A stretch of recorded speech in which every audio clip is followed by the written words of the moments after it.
Welcome back, everybody, to another episode of Take Two Podcast, episode 299. 299 straight weeks, Take Two Podcast has been coming into your feeds. This weekly show, this little engine that could, is almost done. The penultimate episode of Take Two Podcast. We are wrapping things up next week. Episode 300 will be the finale, the final, the last, the end game, if you will, of Take Two Podcast. So that makes this episode Infinity War. I don't know if this one's going to be better than the next one. Ooh, hot take. Infinity War is better than Endgame. Episode 299. This is going to be a fun show. Everything is wrapping up soon, and we have some really good reviews to go out. When I decided to end the show, I was thinking of when to do it. Like, when should we wrap things up? I didn't want to just, all done, we're leaving by tomorrow's the last show, we're done, type thing. Or last week was my last episode, I'm all done. I didn't want to just, done. Wanted to find a good stopping point, and there was episode 300. There was waiting until our next year anniversary, which would have been early October, blah, blah, blah, blah, blah. And so settled on 300, spoke with Roy from the Realm, as we mentioned in the past. That worked for him as well. Done. But then I was like, what reviews could we have? Like, I don't want the final episode and the final couple of episodes to have, meh reviews. I mean, granted, when you do 300 episodes of something, you're going to have meh reviews along the way. And lucky for you, the listener, lucky for me, the podcaster, we've got some great ones. Today alone, we're going to be reviewing the movie Hustle and the TV shows Peaky Blinders, Season 6, and Stranger Things, Season 4, Volume 2.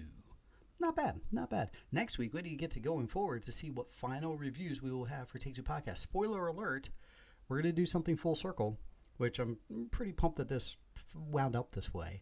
But some things are going to happen full circle, and we will end a review with something that we started a review on way back on episode 1. Crazy. But we'll talk about that and going forward. We'll talk about that next week. But for this week, let's focus on the now. Let's focus on episode 299 because we do have a great show. We have casting, we have box office, we have some news, DC, Marvel, and the rest. All right, this week, let me tell you folks, Instagram, Facebook, that's it. Focus onto those socials. Twitter. Oh, why do I forget Twitter? Focus onto those socials because we will be bringing back some old segments that involved our social media, i.e. the 6 Degrees of Fortress of Solitude that got renamed to Superhero Secret Cinema. That one's going to come back this week, so you're going to be challenged to use your brain and try and figure some things out, and you're going to have to respond right away.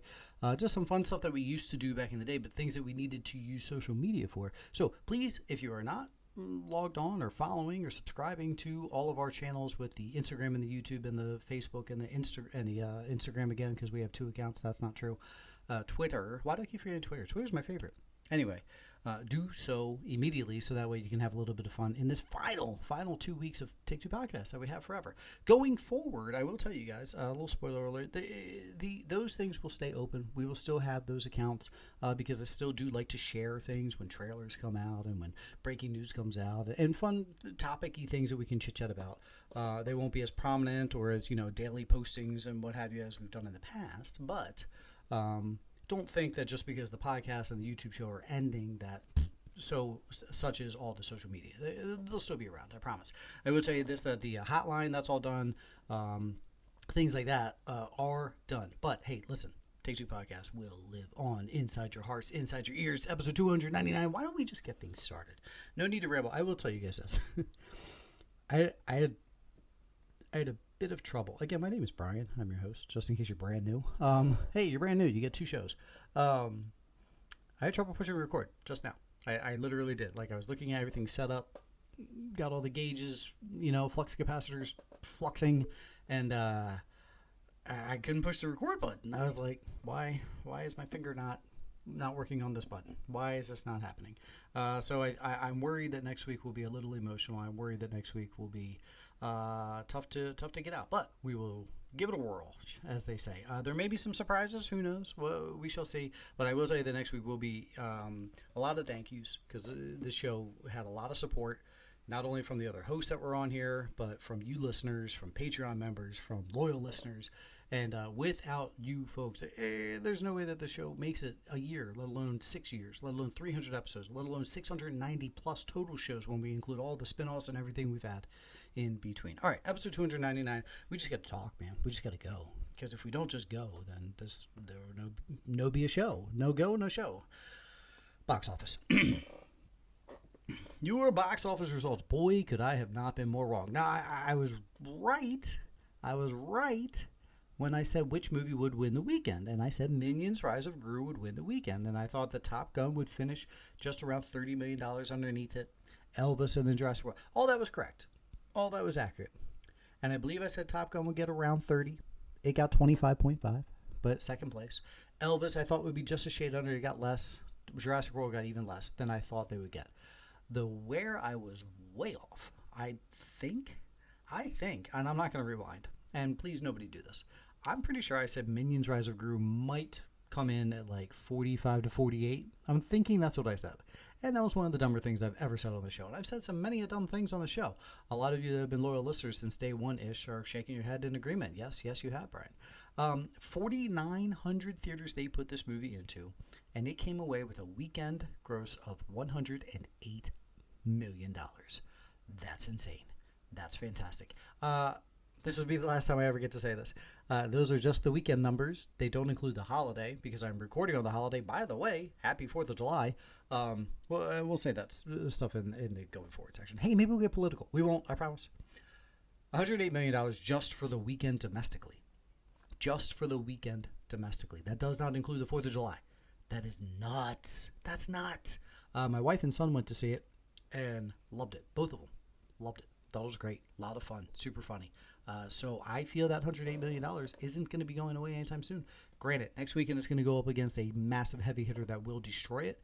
But its second place numbers, I'm expecting maybe a 50% drop off. We'll talk about that going forward. This movie's here to make some money. And good for them, man. Good for Steve Carell. That is so awesome. So great. Minions Rise of Gru, $108.5 million. 4,900 theaters they put that bad boy in. They knew they had something. Universal knew they had something. And they capitalized. Top Gun Maverick does come in second place, $25.5 million.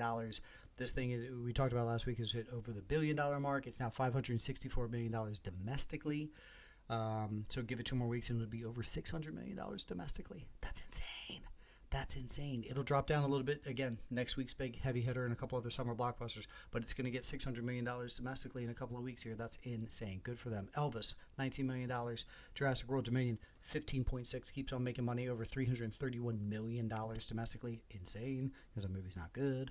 The Black Phone, another $12 million. Lightyear comes in 6th place to $6.5 million. That puts it over the $100 million mark. I'm sure Disney's happy about that. I have a feeling when they spitballed that idea of Lightyear, and we're actually going to talk about it a little bit in the news section towards that. But when they spitballed that, I have a feeling they thought, oh, big dollars here. And, $105 million is nothing to sneeze at. But in comparison to other Pixar, you're in the Toy Story verse and you're in the Disney verse, I have a feeling they wanted more. I have a feeling they wanted those Rise of Gru numbers. Rise of Gru has already made more money one weekend than Lightyear has made combined. Now, granted, I haven't seen Rise of Gru, so I can't speak, but the review from my 5-year-old of both films, it makes sense that Rise of Gru made that much more cash. Mr. Malcolm's List, opening weekend, makes $851,000. Everything, Everywhere, All at Once, still in the top 10, just hanging out. It actually went up in money. They put it in 83 more theaters just for the heck of it, and it made $551,000, almost $1 million. Doctor Strange, $390,000. I can't see why people are still going to see it. Well, I can, because you want to see it on the big screen, but you can see this at home now. You don't need to go to theaters, but it still made $390,000. Good for them. And then Jug Geo in its second week, $308,000, puts it over $1 million. So good for them. Hopefully they're making money off of that film. Minions Rise of Gru is your big time winner. We were talking going forward about who's going to win the weekend next weekend, and I'm going to give you guesses one final time on the box office towards who's going to win what money. Now, if you folks recall, there was a time when we did the box office challenge. We did it 3 times. 1, 2, 3. Yes. Where all the hosts went up against each other. We had a draft and you had to pick the movies. Did we do 3 or 2? I know we did 2. I want to say 3. I know the defending champion was Craig of Alt, and he'll forever be the defending champion. I think he returned the trophy, which he didn't need to do. He could have kept that forever. Maybe it was too emotional to hold on to the championship forever. Either way, he's forever in the record books as the champion of the box office challenge. But that was a lot of fun. The box office challenge was a lot of fun. We used to do that back in the day. And so this going forward will be the final time that this show makes predictions on box office numbers. And we will see how bad I am at it. Let's get into the reviews, shall we? First up, Hustle. That was a gross sniffle. I'm sorry. I should probably edit that one out. Hashtag Sipgate. There you go. Check that one off. I also, there was a time when we had this show, and I would edit every and ugh, ooh, oh, you name it, all of it out. There was one time that one of our co-hosts had a little bit of flatulence, and it was so loud, I edited it out, but then I saved that audio and sent it to everyone like, hey guys, can we not do these anymore? And just sent out just that audio. I don't know why I'm sharing that with you folks, but there were the days, man, where we just focused on that. And then at some point as a podcast, you realize that your listeners don't care, right? Don't necessarily, as long as it's not grandiose, as long as it's not something that's just like ridiculously long breaks in silence, long, belches on air and something disgusting or what have yous. Listeners don't care. They're here to keep it talk. And the kicker was, our show is non-professionals. We're all just guys, just folks on here, and we had a lady, just people talking movies and TV, and that was it. And so it was kind of like, why are we taking out all these ands and ohs and whatever? And to top it off, we would do a 90-minute show, and then it would take me 4 hours to edit that bad boy. And the wife was like, I miss you. I haven't seen you in days. Where have you been? And so we got in trouble for that. So that was another factor too. Okay, let's get into the reviews. Pulling back the curtains these next couple of days. Pulling back. Hustle. It's on Netflix right now. It came out back in June, like early June, actually. Adam Sandler project here. He and LeBron James, he's a basketball player, an okay one at that, produced this movie. This thing is written by Will Fetters and Taylor Materne, directed by Jeremiah Zagar, and this is starring Sandler, starring Queen Latifah, starring Juancho Herman Gomez, the brother of a one-time New York Knickerbocker, and not great. Herman Gomez was fine, but he wasn't great. Anywho, this is about a guy that works, he's a scout, and he works for the Philadelphia 76ers organization, and he's a scout that goes out scouting players, and he tries to find them and help them out for the draft and what have you. And he gets into a little bit of trouble because ownership gets passed down. He is tight with the owner, old man, played by Godfather alum, what's that guy's name? Can't think of it. Robert Duvall. I couldn't think of it. I was just being silly. And but then he passes away, and then passes it down to his son, played by Ben Foster, who's kind of a prick. Is a prick, not kinda. And he just wants to change direction. And so, Sandler's character, Stanley Sugarman, was top of his game, and now he gets relegated down below. So, anywho, because he doesn't like him, now Sandler's character Sugarman, he goes out on the trail, and he finds this diamond in the rough, in Bo Cruz, this guy that lives in Spain. Kid's a stud, absolute stud. And he's like, nobody knows about him because he lives in, the projects of Spain, and he's working a 9 to 5 and then another 9 to 5. And then on the side, he just plays street ball and just schools everybody. He's just that good. And nobody knows about him. And he's like, oh my God, I found him. So now his job is to try and get him to the 76ers. And he wants his people to take a look at him, but then they poo-poo it because, Ben Foster's character is a prick. And now he has to come around and try and figure out a way to get this kid into the NBA draft and get him seen. And there's a lot of drama and little side stories in between here. Sandler's character, Sugarman, has a daughter whom he never sees and a wife whom he never sees because he's always on the road and he wants to finish that lifestyle. But he's addicted to the game. He's addicted to the shop and he loves it. And they understand that because his wife was an athlete and they get it. But at some point, home always comes calling.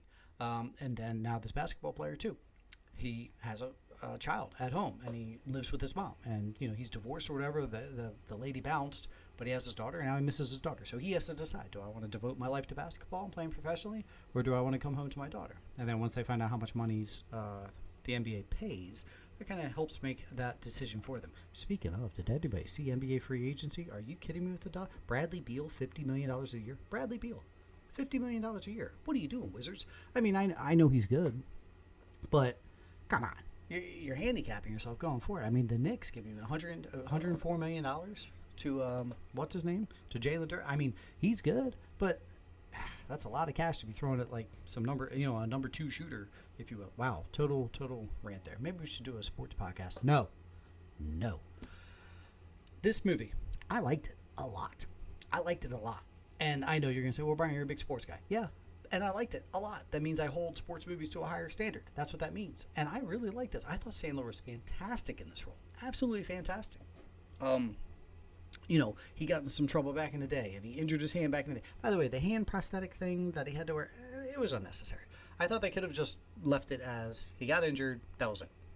I got injured too, and I had to stop playing baseball because I got injured. But I don't wear some big gawky knee brace on my left knee because of it, just to show it off. Like, it was kind of a little over the top that he had to wear this big thing on his hand. Any hoot. That was the one part that I was like, we're kind of beating this horse here. Either way. I thought Sandler was fantastic in this. You know that Sandler loves basketball. You see him in all, like every movie set, he has to have a basketball hoop so he can shoot around with his buddies. And then he goes and shoots like just in the streets of New York for fun at times and whatnot. And you see him in Knicks games all the time. I thought he did a fantastic job here. I absolutely loved Adam Sandler in this role. He didn't do any of his over-the-top Hubie, boobity-boobity-boos stuff of that. Nope. He just played a role, and he was really good at it. And he was funny. When he had to deliver his one-liners, it was funny. It had its good stuff. This movie had a ton of heart. From all sides of the ball. Sugarman, Bo Cruz, other characters, even Queen Latifah's character playing Sugarman's wife. I mean, just across the board, you're rooting for these characters. It's very on the nose. Who's the bad guy? Him. Who's the good guy? Him. What will happen with this character? Will he be good or bad? Anthony Edwards playing Kermit Wiltz. He's playing kind of like the villain other basketball player. Phenomenal job, Anthony Edwards. Phenomenal job. I know you're a basketball player, so this isn't your lane, but like, keep doing things on the side, and when you're done playing basketball in 15 years, you have a career in acting, because I thought he just did a great job.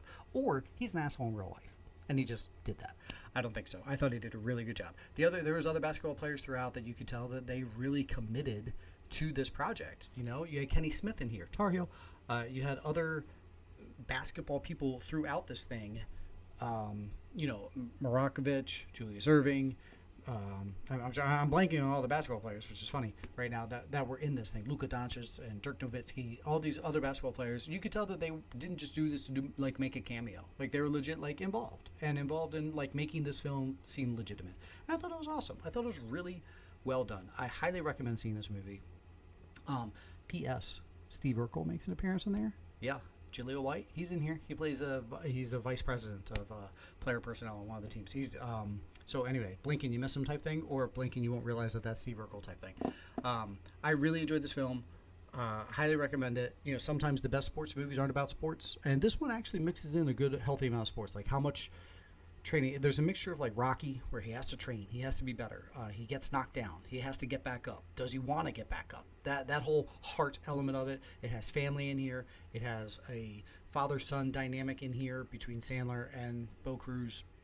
Those characters, a lot of different little elements throughout this film that you're just like, I'm relating to that. That's awesome. And then you're just literally cheering for these characters in certain aspects of the thing. The one of the best lines in the movie though was when they get to Philadelphia and Sandler's just like, "Yep, this is Philadelphia. They have the best fans in the world." No, they don't. They're actually the worst. But I guess that's what makes them the best. I was like, thank you, Adam Sandler. Because he's a diehard Knicks fan. There's no way he's going to sit there and let a line of Philly fans being the best. Because his sentence was actually spot on. Of them actually being the worst, which makes them the best. It's like, they're so garbage, but their passion is what, bleeds through. That type of sentence or whatever. And if any of my listeners are Philly fans, I stand by my statement. You guys are terrible fans. Anyway, but you're passionate. Just like New York fans. And that's why we respect each other. Because you have that passion for your sports teams. Any hoot. I love this movie. I thought it was really good. It ranks high now on my movies of the year. I know we're only in June. Halfway through the year, it's in my top 5. Halfway through the year, Hustle is in the top 5 movies of the year for 2022. I really enjoyed it. Go check it out. It is on Netflix right now. On to a show that I absolutely adore. Now, here's the deal. I get it. Peaky Blinders is like a guy show, okay? And I've tried to tell other people. My wife wound up watching it. She actually wound up binging the whole thing. She suffered through some parts. She was like, does this get better? This is season. And I was like, I don't know what to tell you, man. It's a show that you kind of have to jump into. I know my brother, he watched it with his wife, and she liked it, but then she had to put on the subtitles because she couldn't understand what they were saying. When Arthur is talking like a Peaky fucking Blinders, he had no idea what kind of accent he's trying to come through. She was like, wait, what? Exactly. But this is my lane. I love it. It takes place back in the 20s and the 30s and whatnot. These are little gangsters in London, that area of the earth. It's a lot of fun. There has an Irish nature to it where they have, conflicts with those guys, so you get a lot of influx in there. I've loved the show top to bottom from the beginning. Some seasons obviously have been better than others, and now we got season 6. And I will tell you, folks, that season 6 is upper echelon of Peaky Blinders. I thought it was absolutely fantastic. Season 5 was really good. This went to a new level. Season 5 gave you PTSD, it gave you inner turmoil, it gave you inner thoughts where, am I doing the right thing? Am I being a good person? Can I get out of this? Can I be a good person? Or is it just my nature that this is what I do? Am I just the devil and I have to stick with it type thing? Where people struggle, that inner turmoil struggle within these characters. And you see some characters here, Cillian Murphy's character, Thomas Shelby, he tries to now do good. Paul Anderson's character, Arthur, F it. This is me. This is who I am. I'm going to lose everything. I've lost everything because this is just me, and I'm just going to be bad. How do they deal with that? How do each one of them do that? Ada Shelby, the sister, Sophie Rundle, she's fantastic. I wish they gave her more to do. I'm hoping in the finale movie that she has a ton to do because she had early on, and I feel like she's shied away from the show a little bit. All of them give you different angles of this family dynamic of how they deal with the struggle and how they deal with trying to move on and move forward with their lives. They now have families. They now have children. How do they raise them in this world? That's all in the show. That's all in season 6. Amongst going up against another villain, going up against a villain who used to be a family member. Michael now turns into a villain who recruits other villains to now try and take down the Shelby regime. Shelby Enterprises Incorporated, whatever they call it. So, without giving a lot away, because I absolutely love this, and I'm going to try and stay spoiler-free here. I am staying spoiler-free here. I really liked season 6. I thought season 5 got a little too deep into the PTSD stuff, a little too deep into the inner thoughts. You could hear him breathing, and I loved it for its cinematography, and I loved it for that deeper inner thought. But sometimes at the end of the day, your show just needs to be about gangsters shooting and killing people and stealing and robbing, and how do they get away with it. And this gave it back a little. Gave it back to, how do I defeat this guy? How am I outsmarting that bad guy? How is that bad guy outsmarting me? Yes, we also still have gunfights and we have to, whack a few folks. It got back to the roots of the show while keeping the thematic elements of the inner turmoil that Thomas Shelby, Arthur Shelby are going through. And I absolutely adored that. I thought it was fantastic. This season, outside of season 4, when you had Adrian Brody as the main villain, which for my money will go down as a top 10 TV villain of all time, this season I thought really dove deep into that, and it was the first one that outside of season 4, this one I almost just pushed play again. Let me watch all of it. I'll just rewatch all of it because I really enjoyed it. It's at a point where I'm sad it's ending, but I'm happy it's ending. There's a movie that's coming, and that'll wrap. We're good to go. And I think that's perfect. I think where we're at in their lives, where we're at in their stories, certain characters pass away, certain characters get whacked, certain characters die. That's perfect.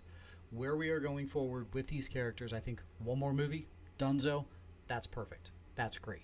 Well done, Netflix. Well done, Peaky Blinders. I think you've done everything great, and I'm looking forward to your 2.5 hour long movie so that you can tie up all these loose ends, give us a new villain, let us go forward, let us defeat said villain, wrap everything up. It would be great. I really loved Peaky Blinders season 6. I highly recommend checking it out. Binge it. Put on the subtitles if you need to help understand people and exactly what they're saying when they're talking with the accents and all that and all that stuff. But highly recommend. And I will say this, my wife once, I said, listen, you gotta, seasons 2 and 3, they're fine, they're not the best, and so once she did get through those, and once she got to season 4, got to Adrian Brody's, she was like, oh, I'm back, I'm in, and she's almost done with season 6. And for those of you guys listening on the podcast, I just pointed upstairs because that's where she is right now, just in case you want to know that I was pointing for a podcast. Last thing on this, Helen McCrory, R.I.P. It was very sad that she passed away tragically last year, and her character, Polly Gray, was very involved in the show. I was very curious, how are they going to deal with her death? How are they going to write off this character? Are they going to write her off? Are they going to recast her? How they dealt with it, I thought was kind of the best way.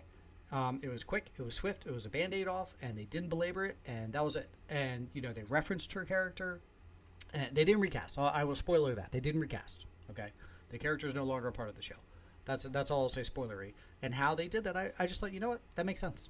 That makes sense how they did it. And the way season 5 ended gave them a opportunity where they were probably kind of like, oh, we could probably just XYZ here, and we're done. And they're like, you know what? That freaking works. That freaking works. And it added to the turmoil for Thomas and Arthur. It added to their anger, and it added to the turmoil for Michael Gray. Why was Finn Cole, who plays Michael Gray, why was he so angry? It added to it. So I thought for the tragedy, the timing of it for how season 5 ended gave the writers this is a rough sentence, but it gave them a golden way to influx us into the next season, and it kind of helped them to a degree. I hope you're kind of getting at my point here, folks. In the timing of her real life passing away, kind of fit. It kind of fit on how they could do what they did. Either way, R.I.P. to Helen McCrory. I will say this: Polly Gray was missed. Polly Gray was definitely missed in season 6. It was not the same not having her there. Looking forward to the movie, which should be coming out next year, that will wrap up Peaky Blinders. You will not get my review of it unless you text me on the side in real life, and maybe we can watch it together. But there will not be one for the show. So that wraps up Peaky Blinders for Take Two Podcast. Now we're heading on over to Stranger Things. We shall be running up that hill. Man, oh man, running up that hill for Volume 2, Season 4, Stranger Things. I said it backwards. I said it upside down. For the record, I'm doing the sips extra loud on purpose. If it really does bother a few of you, I'm doing it just for fun. Not that bad. Not that bad of a host, okay? Cripes. Season 4 dropped, gave my review a month ago when all of those episodes dropped, and then now we got Volume 2 that just dropped. We had 2 episodes is all we had. We had an hour and 40-minute episode 8, and then a 2.5-hour episode 9. So essentially it gave us 2 movies to watch. So I was trying to think, do I add these to my 2022 TV shows for the year or movies list? Like, does this go under movies? Because it literally gave me 2 movies, 2 movie-length show episodes to watch. Either way, I did mention in Volume 1 how some of it was elongated. You had those long episodes and your long, drawn-out storytelling. And this one, there was still some length to it. Now, I guess I'll be leading off with the negative of it.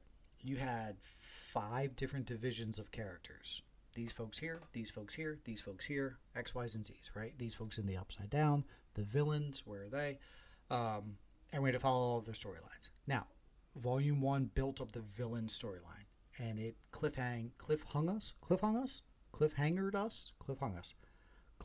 us up with who the villain was this whole time, right? Great cliffhanger leading us until these. So now we know who that is. So now we don't have, that erases one of the backstories. We don't have to deal with that side story anymore. Now we know who the bad guy is and what he wants. Bing. A little disoriented with all right, now we're in Russia. Now we're in Hawkins. Now we're on the road in Arizona. Now we're also in Arizona, but we're in a hidden compound. Now we're in the Upside Down of Hawkins. So, like, we're in all these different locations, and they had to fit them all together and figure out how things are going. Now, all of these moving parts are assembling in the exact same direction to now defeat Vecna, to all defeat them. And the kicker is they don't all necessarily know that they're all doing the same thing and they're all trying to defeat the bad guy at the exact same time. They are just connected through a bond that they have together from family, friendship, and the town of Hawkins, right? So coincidentally, they all know we got to get this job done. And it was them putting all of these groups together, I think, was the hard part of these 2 episodes. You had to mix all of these storylines, all of these side stories together, along with giving these characters their due, giving these characters an arc, giving these characters some heart, giving me a reason to give a darn about some of these characters. Because for a lot of Volume 1, I did not give a darn about the kid who works at a pizza place. Move things along, I do. I couldn't care, blah, blah, blah, can't say words. Couldn't care less about Eddie Munson. Well, actually, I kind of do, right? Other characters, it's kind of like, all right, he's there. All right, he's there. Some characters were literally just along for the ride, literally there just to give speeches. And as this thing goes forward, we kind of know that guy is going to be involved heavily in season 5, right? I don't think it's too much of a spoiler to say. I'm definitely talking about Will right there, where it's like, why is Will here? Except to give a couple of heartfelt speeches along the way and drop some acting chops that was like, wow, Noah Schnapp, I didn't know you could do that. And then move forward with Will, I'm pretty sure we're going to get a lot of him later on. I do want to talk spoiler in here, but before we get to that, I just will say acting across the board. Acting across the board, okay? David Harbour, rewind me 8 years and tell me that I would be in love with David Harbour as an actor. Just as this character actor that can play these multiple roles. Like, did not see that one coming, but phenomenal. I'm invested in what he does next. I'm invested to see his character going forward. Spoiler alert, he didn't die. Sorry. Winona, it's Winona Ryder. And here's a fun fact about Winona Ryder. I was watching a thing with David Harbour, and he was saying how she is kind of that annoying person, or was that annoying person to a degree on set, where they were like using a car from 1985, and she was like, actually, I think that is an 87 Cutlass, and that would not be featured here because it wasn't even made yet. Is that correct? Like little things. I'm making up that story, but things of that nature. And apparently the Duffer Brothers were like, seriously, dude, like, okay, you go join the continuity police, because obviously, you're calling us out on all things. It was good problems to have, but she was very involved in this whole process, and little things of that nature, which you need to have that so that people don't, arseholes like podcasters try and call you out like, well, I told you, they used a 1990, Supreme and shouldn't have. All right, so other acting, some of the other guys didn't get a ton to do, but I thought everyone did a solid job across the board. Sadie Sink and Caleb McLaughlin. Lucas and Max. Good Lord. I mean, Sadie Sink, we'll get into spoilers in a second. Just the one scene, especially Caleb. Buddy, oh my God. I didn't think I would cry at Stranger Things, but you had me on the verge, man. That one scene between the two of them was incredible. Absolutely incredible. And Caleb just does this incredible job. And then, what's her name? Millie Bobby also influxed into that scene. Wowzers. Well done. Wowzers. Like, that was top-level acting, top-level cinematography, performance at its finest. Caleb McLaughlin, you won the day, sir, on that one. Really, well done. Okay, spoiler section. Let me get a spoiler so I can stop hem and hawing here for Stranger Things. Spoiler. Max should have died. I'm sorry.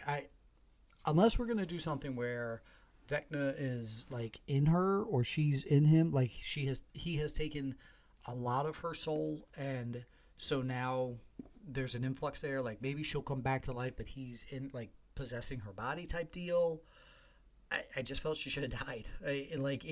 When she only was in the coma, I felt like now you just kind of took our legs out from under us on that, because that emotional moment that Caleb and her gave us, that big scene, and she passes away, we think she's dead. Leave it, man. Like, I was upset at Eddie Munson, let me be upset at Max. And I love the character of Max, but stories like this, world-ending stories, right? They said when the earthquake happened in Hawkins, 22 at least people died that they knew of. And you've killed off other characters. And when you have this many characters involved in this scenario, some have to die, including big timers, right? Take me back to Ozark. I didn't want that character to die, but it gave more depth and heart to the feeling of the story. So I felt that she should have died. Now, in season 5, if they use her as a vessel in some capacity, I guess that's where they're going with that. I just feel she should just let her be dead. Let her be dead, and let Sadie Sink now book some other role where she can just dominate acting again like she just showed us in this one. Either way, she's still here. We shall see what they do with the character going forward. The biggest character going forward, I think, is going to be Will. He was kind of sidelined, but maybe on purpose. Why was he sidelined? Because I think he's going to have a bigger to-do in Season 5. I think Season 5 is going to be his lane. He's going to bring back Barb.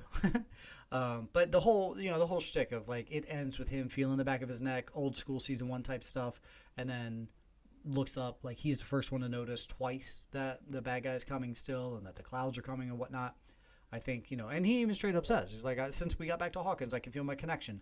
He's next, man. He's that 5th guy, and maybe it's his job to defeat, outside of 11, maybe it is him that is at the end of the day, because he was our first. You never forget your first, Vecna. So maybe he then full circle needs to be the last type thing. I love this season. I thought it was really good. I thought it was great. I think we've gotten away from the scary. Like, I remember season 1, I was scared. Like, there were episodes where I was like, holy crap, I got to turn the lights on in the house. Like, this is kind of scary stuff. So maybe we're a little jaded. Maybe we're a little bit used to it, because I didn't, when they're in the upside down, it's like, all right, they're in the upside down. Seasons 1 and 2, when they go in the upside down, it's like, mother effer, what's about to happen type deal. Oh, they're attacked by a bat. All right, cool. They're attacked by a bat. So I think we've gotten away from that, but that might just be because we watch so much of this that we're like used to it now. It's the very Walking Dead effect. Season 1 of Walking Dead, the zombie scared you. Season 9 of Walking Dead, there's like, oh yeah, zombie, cool, what's up, dude, type thing. That's it. Looking forward to season 5. I'm glad season 5 is the end of it because here's my other hot take. I'm good to go on the show. I'm good to go. Is it good? Yes. Fun to watch? Yes. Invested in the characters? 100%. As diehard as a lot of folks out there? Not even close. Ready for it to be over with? Yes, sir.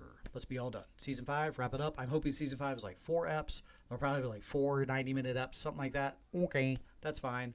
And we can knock it out and wrap things up great. Predictions for who dies in that one? Multiple characters.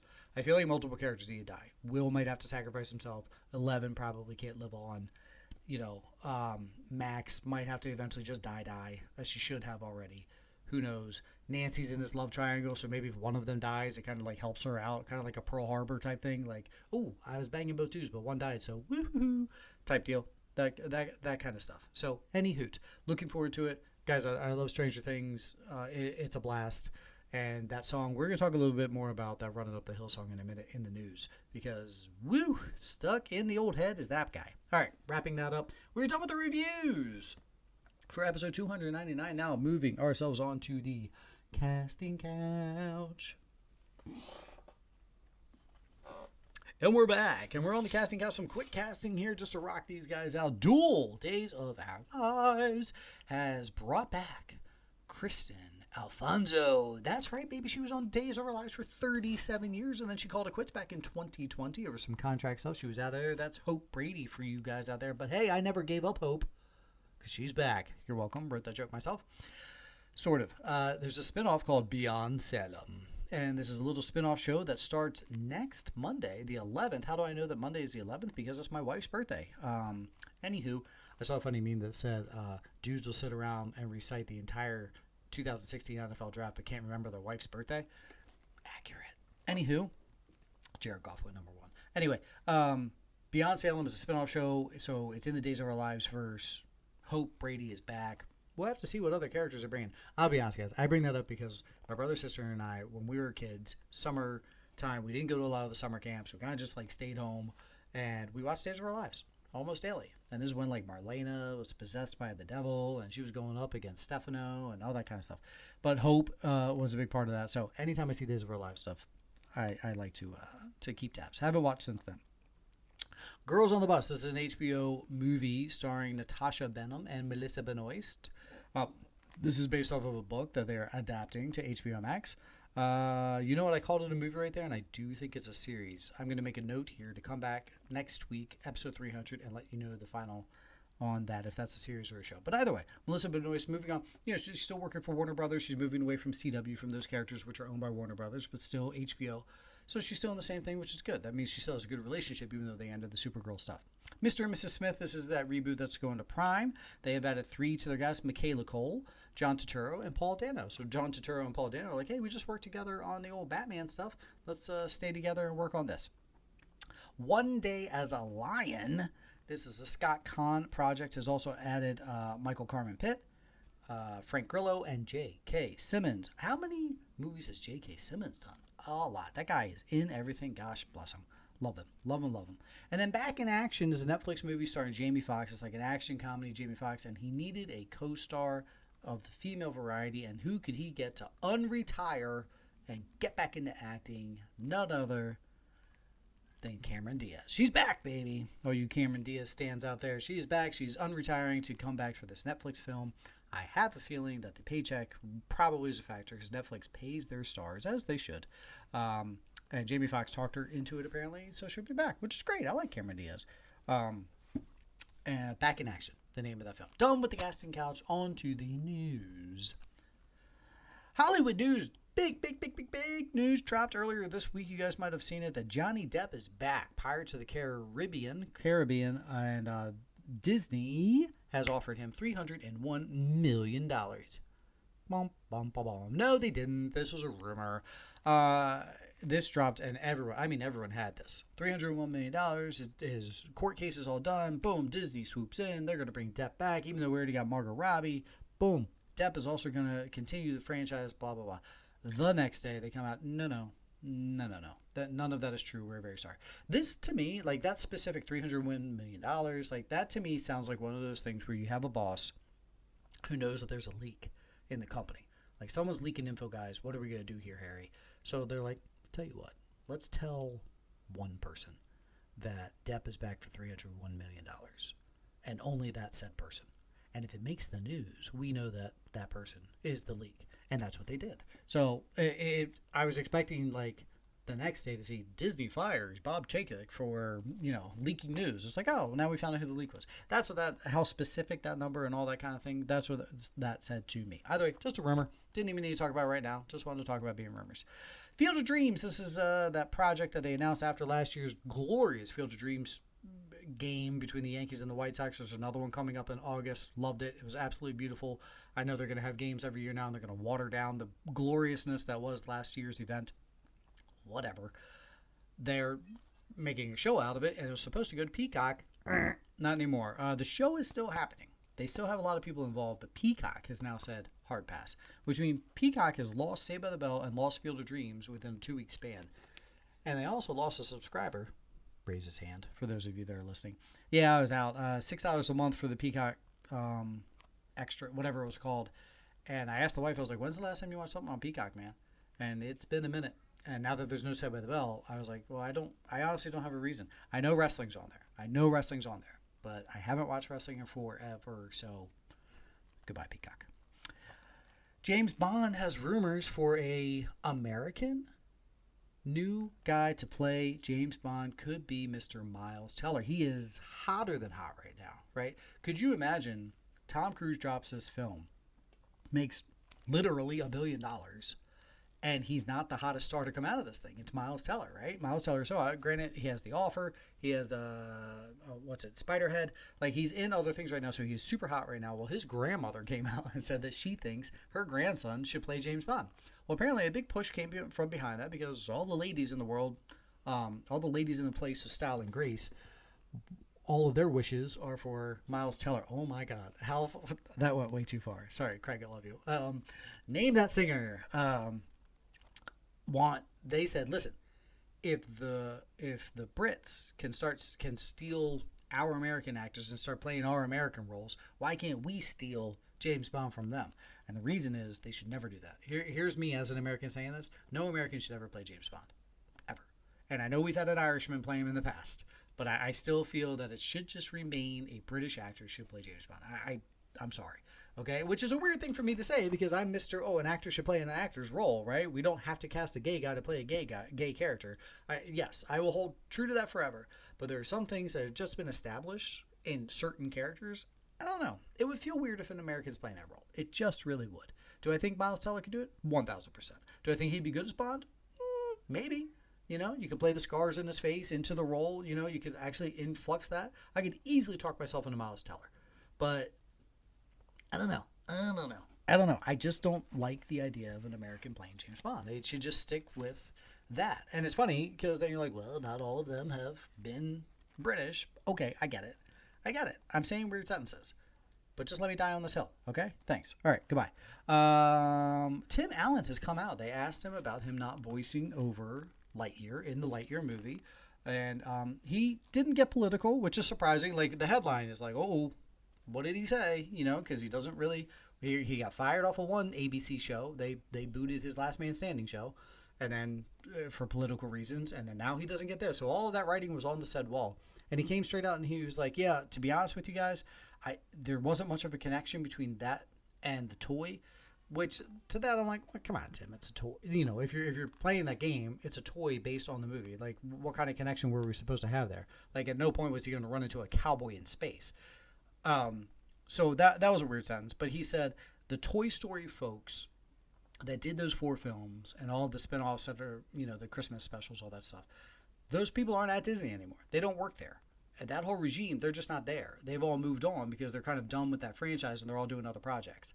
And he said to him, Buzz and Woody, they're a combo deal, they're a package deal, which I don't know if he saw part 4, but that was a Woody movie. But either way. And he was just kind of like, it just wasn't there. But he said back when they were talking about making these movies, this idea got brought up. It got brought up a long time ago. which is wild to me that got brought up so long ago. So he was like, it's not that it wasn't in the realm. It just got brought up. We said we'll put a pin in it for now. And he was interested in the idea. It just never surfaced. And then by the time it got to now, different people were in charge and they decided to go a different direction. You want to enter politics into that? You want to enter that mindset? Fine. You can't argue against. You cannot argue against that. You cannot argue that didn't play a factor. But according to Tim Allen, and maybe he was just, trying to say the right thing here, that wasn't necessarily the reason. Could it have been? Sure. I stand by, I said it last year on my review, that the older character in that movie, there's an older character in that movie, would have been perfect for Tim Allen to voice. Had he voiced that older character. I mean, you got James Brolin to voice the character. Why, it's not like you had Chris Evans voicing that character. You should have had Tim Allen do it. It would have been gold. Pure gold. Pure gold. Lastly, Kate Bush now breaks 3 world records for running up that hill. She is now the longest artist to go number 1. From time of release of song, for that song to then become number 1 on the charts. She now holds the record for the longest, running up that hill, now hit number 1 on the UK charts. She is now the oldest female to have a number 1 song on the UK charts. And she now holds the record for the longest in between number 1 singles. Different number 1 back in the 80s to this one. Both now went to number 1 thanks to Stranger Things. She didn't have the most glowing things to say about Stranger Things. You would have thought she would have come out just enamored. Oh, this show is fantastic. Everyone go watch the show. Thank you. And plus she has made some coin, some absolute money. So I didn't write down the numbers, but something like she's made more money over this past weekend thanks to this show and that song blowing up than her career combined. Something to that effect. So either way, everybody's happy. Everyone has running up that hill stuck in their head. And thanks, Netflix. Thanks, Stranger Things. And thank you, Kate Bush. Enjoy your success. Done with the Hollywood news. On to the DC discussion.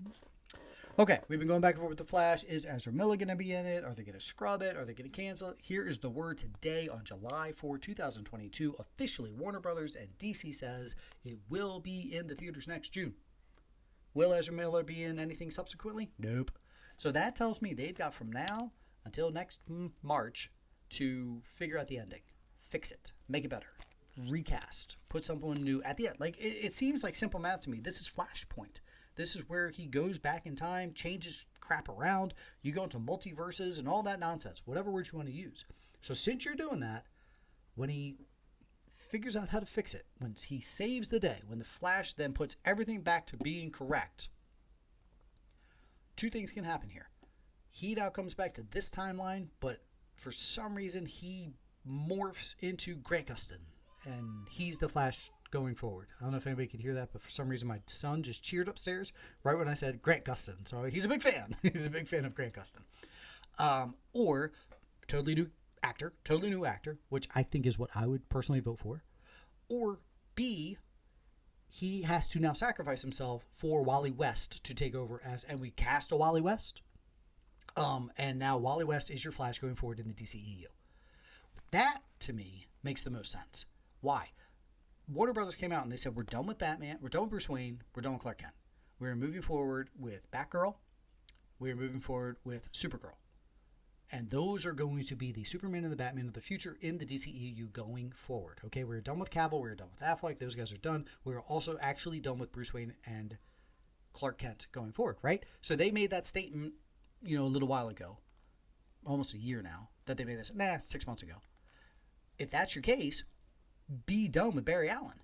Makes it perfect sense. Now Wally West takes over, bing, you have these younger, these different, these offshoot characters, those are going to be what we're going to hold on to going forward. Okay. That's where I think they should go, and they have from now until next June to fix that and make that the habit. If that's what they might have been doing that in the first place. They might have already seen this. Ezra Miller got in trouble before they filmed any of this nonsense. So they would have been like, we already got him under contract. Tell you what, here's what we're going to do. We filmed that, but we're going to have him die in the end. Sacrifice himself. That's the play. He's a hero. Sacrifices himself to save the world. But emerging out of that is Wally West. Boom. He's the Flash. Cha-ching. The other part that we've gotten from DC recently is the Blue Beetle movie is still a go. That is still happening, and it will be a theatrical release. Woohoo! I'm done with the DC discussion. On to the Marvel Minute. Marvel, we got some rumory things. That's all we have gotten. Howard Stern came out and said he's involved in a Doctor Doom movie. What? Howard Stern also came out and said he's running for president in 2024. Whatever. There's a lot of Doctor Doom talk lately, as there should be. He should be the next big bad in the MCU at some point. Let's get this guy involved. He hasn't been talked about in the past 15 years because Fantastic Four has not been done properly since the first one, and even that one ended poorly. Like the third act of the first Fantastic Four movie is what brings that down a level in grade because of it. So they could have done that better. And Doctor Doom in the comics is one of the top echelon villains that we just haven't even touched yet in the MCU. And granted, they have a litany of heroes they haven't touched yet either. Fantastic Four, X-Men. But now we need to get them involved, and we should get Doctor Doom involved. 100%. Rock and roll. Let's go. But Howard Stern being involved in a Doctor Doom movie, that, I don't know. Something about that just seems weird, sounds weird. Like, what are you talking about? That sounds like old man shaking fist at clouds. Like, what? Huh? Who? Ha? He? A couple of folks have been rumored to be talked about for Wolverine. Heavy rumor on Joel Edgerton right now. All right. I can see it. Great actor. I can see it. A little rough around the edges. Okay. Needs to trim up those abs after watching Rocket Man, that's for sure. And then Tony Starr, Anthony Starr from The Boys, whom should win every award possible because he's absolutely fantastic as Homelander. Absolutely fantastic as Homelander. The funny thing here with me is you just had an iconic actor playing an iconic character so well that it will live forever. And granted, not all the movies were fantastic, but still, the pantheon from X-Men Part 1 to Logan, the way that Jackman played Wolverine, why are we so quick right now to recast that role? Is it because we need Wolverine in the MCU? All right, I get that. But why are we desperately like, cast Wolverine, cast Wolverine, cast Wolverine? I mean, yes, how about just cast X-Men? Like, let's get the X-Men in there. Who's going to play Wolverine? Maybe it's because Jackman was so iconic. Maybe it's because he did it so well. We're so concerned as to who will be the next. Very James Bond effect, right? That could be the issue there. It's just intriguing to me that we're so wrapped up in who will be the next Wolverine type deal. Maybe it's because Jackman did such a great job. All right, lastly on there, have you heard of the Thanos theory? This is a fan theory, kind of fan theory-ish, of we could have just defeated Thanos by letting Ant-Man shrink down small enough to crawl up Thanos' butt and then just turn himself big. And then he would implode or explode Thanos from the inside, right? Thanos would just explode as Ant-Man grows bigger. And they would have just defeated Thanos like that, like a snap of a finger. I didn't even mean to do that one. So that theory is thrown out there, right? Apparently, on the Disney Wish, the new cruise line that they have, there's a whole Marvel section there. You can do a Marvel character meet and greet at dinner, and there's a video that starts off with that. And Ant-Man brings that up in some, like, off-color throwaway line of, oh, we could have just done the Thanos theory. And so that in many folks' eyes means that the Thanos theory is canon in the MCU. That was thought of, whether it was thought of before or after they actually defeated Thanos, they talked about it. So maybe, Tony Stark and Ant-Man were just having combos. It was like, dude, why don't you just crawl up his butt and explode? Or they were watching episode 1 of The Boys and saw him crawl inside of something else of Thanos's and explode and sneeze, and it's over. Anywho, I'm done with the Marvel Minute. On to going forward. I have a thing when I sneeze. My whole left side goes numb. If I sneeze strong enough, well, not even strong enough, like a medium sneeze, whole left side goes numb. Down my arm, shoots down my arm. Not necessarily a pain, just like a numbness. Starts with my left shoulder blade, comes all the way down through my elbow, and then I can feel it like in my pinky and ring finger. And it tingles. And like the whole arm will go numb. Only scary when I'm driving. Other than that, it's just like kind of like one of those, I sneeze hard, numbness, need to take a minute. Hang on, guys, I'll catch up. Okay, shake it off. Like almost like hands asleep type thing. Should I get that looked at? I am 40. Maybe at this point. But this has been happening forever. I mean, since probably I was like a teen, 20. Just a violent sneeze. Whole side gets numb. And then a minute goes away. Not even. Some are worse than the others. Just was thinking of violent sneezes, and that's what brought that on. Going forward. Next week, episode 300, the final episode of Take Two Podcast. Here's what you guys are going to get. You're going to get 3 reviews next week. You're going to get season 3 of The Boys wrapping up. Done. That would be donezo. We will review that. Superman and Lois, season 2, wrapped up. We'll be reviewing that. And Thor, Love and Thunder, releases this weekend. Already have tickets in hand. We will be reviewing that. So those will be your 3 reviews. Here is why I am happy. All 3 will be comic book movie reviews. We have done a ton of comic book movie stuff. We do everything on the show. I mean, award seasoning stuff, independent films, horror films, top to bottom. But the through line from day one has been comic book movies. The very first topic that was ever discussed on Take Two Podcast was the DCEU and the direction of the DCEU. And I mean, this is way before Zack Snyder's Justice League. This is before Justice League. This is way before, right? That was the very first topic that was ever talked about on Take Two Podcast. And the final show is going to review a DC show, Superman and Lois. I don't know. It's weird. It doesn't mean anything to anybody except for myself, probably. But I just feel it's very full circle-y, and I'm kind of excited for that. So, there you go. So those will be the reviews next week. We will be doing Superhero Secret Cinema, Trailer Talk, What's in the Glass, poll. There will be a poll this week. I already have it ready to go. So sign up for Twitter, Facebook, Instagram. You will see the poll this week. It drops on Thursday of this week. Every single segment that we have done from day one until now will be making an appearance on the final episode. And I will tell you guys this. We will have news. We will have casting with DC, we will have Marvel, everything. And there will be some reminiscings in there. I'll shave. I didn't shave today. Sorry for you YouTubers to see me a little scruffy here. And I will apologize now for any emotions that are emoted next week, because I will be an emotional one. I do thank every single one of you listeners. 299 straight weeks. I can't believe it. It's like a weird number to say. It really is. And the fact that we're going to be able to sit here and say that 300 episodes happened on the show, insane. There are going to be a lot of thank yous coming out. If you follow the social media, there are going to be a lot of thank yous that are going to be coming out over the next couple of weeks. So bear with me on those.